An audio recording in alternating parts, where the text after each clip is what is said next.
So, let's talk about Donald Trump.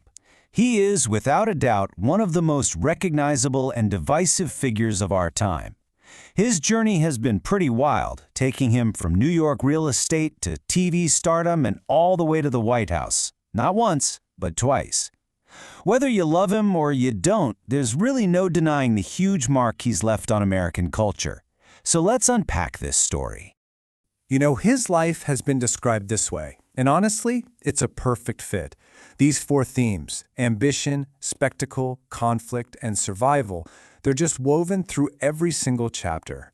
From billion-dollar deals to bruising political fights, his story is all about raw ambition, a love for the spectacular, constant conflict, and this just incredible knack for survival. Here's how we're going to break it all down. We're looking at his life in 4 acts. First, we'll see how he forged the Trump brand.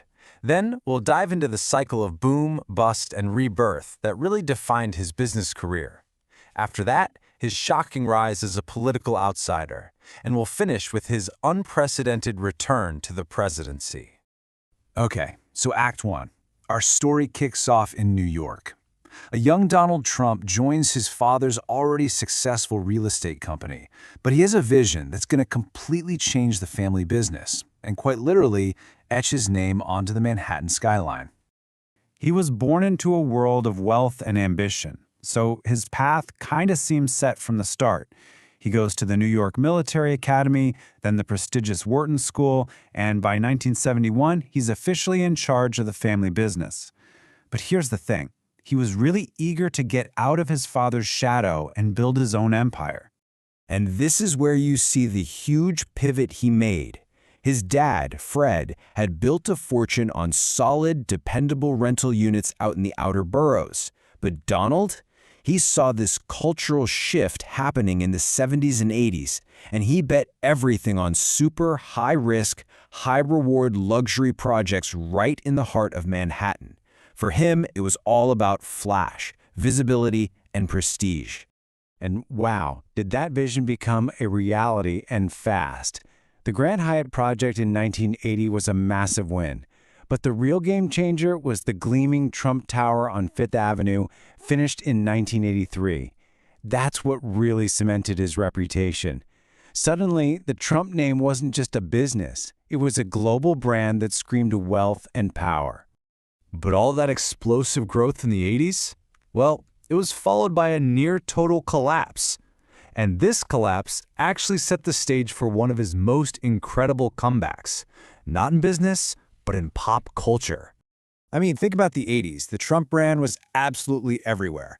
He expanded into Atlantic City casinos, he bought the lavish Mar-a-Lago estate in Florida, he even had a yacht and an airline. The public image was just one of unstoppable success, like he had the Midas touch. But that image of endless success, it ran headfirst into financial reality. The economy weakened in the early 90s, and his whole empire started to crumble under billions, with a B, of dollars in debt. Several of his biggest properties, including the casinos, went into bankruptcy. Now, for most people, that would have been game over. Finished, but not Trump. By surviving that financial storm, he basically created the defining pattern of his entire life. Suffer a huge failure, only to reemerge with an even bigger story about your amazing comeback. And that comeback came from a totally unexpected place: television. The reality show The Apprentice was a smash hit, and it let him reinvent himself for a whole new generation. The show, and especially that iconic catchphrase, cemented his public image as the ultimate, decisive billionaire boss. It made him more famous than he had ever been before. And all that celebrity status, well, it set the stage for his most audacious move yet. So in Act 3, the reality TV star pivots to politics, leveraging that outsider persona to launch one of the most disruptive campaigns in American history. You know, when he announced he was running in 2015, a lot of people just dismissed it as a joke. But he tapped into a very powerful current of voter anger. His blunt, anti-establishment message on things like immigration and trade just resonated, and it let him completely dominate a huge field of experienced Republican politicians. And the result was just a stunning victory in November 2016. He became the 45th President of the United States. It was one of the biggest political upsets in modern history, especially for someone who had never held any public office before. His single term in office was pretty much defined by constant controversy and polarization, and it was also historically unique. He became only the third president ever to be impeached, and then the very first to be impeached twice. And that term ended with his 2020 election loss to Joe Biden. But the story doesn't stop there. Act 4, the final act, covers his wild post-presidency, a time filled with historic legal troubles and, you guessed it, another seemingly impossible political comeback. So after leaving office, he was still the dominant force in his party. This whole period was marked by the massive controversy around January 6th, and it all led up to a historic felony conviction in May of 2024. And yet, none of it stopped him from winning the 2024 election. His journey has been truly unprecedented. I mean, he became the first former U.S. president ever to be convicted of a crime.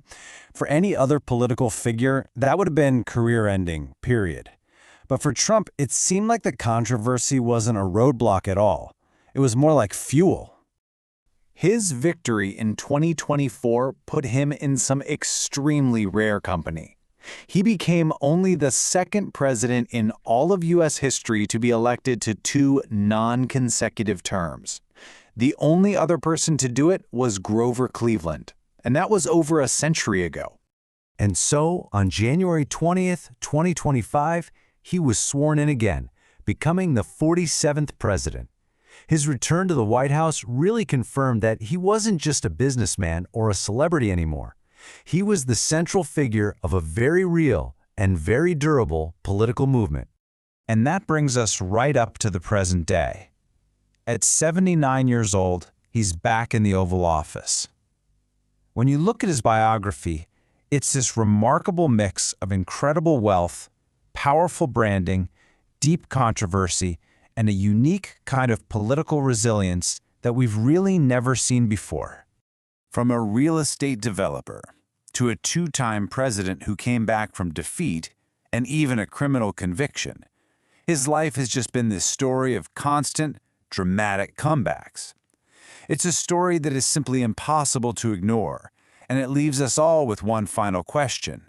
What could the next chapter possibly hold?